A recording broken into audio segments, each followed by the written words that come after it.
રામ રામ ડાયરાને આજનો નવો mini vlog.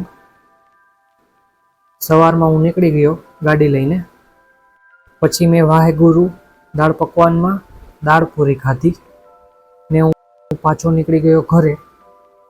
પછી મેં વિડીયોનું એડિટિંગ કર્યું, પછી આપણે માવો બનાવ્યો તમારા માટે। પછી હું નીકળી ગયો ભવનાથ જવા માટે। વરસાદી વાતાવરણ છે, ખૂબ સુંદર લાગે છે। થોડી વારમાં ગાડી ચલાવી હું સોનાપુરી પહોંચી ગયો। આગળ જોતા જોતા દામોદર કુંડ પહોંચી ગયો। પછી મિત્રો હું અત્યારે જઈ રહ્યો છું ગોરક્ષનાથ આશ્રમમાં। પછી મેં દર્શન કરી લીધા અને પછી હું જાઉં છું સામેની સાઈડ લાકડાનો રેકડો છે, એ રેકડો અમે બધા મિત્રો લેવા જઈ રહ્યા છે। આ છે ગોરક્ષનાથ આશ્રમ।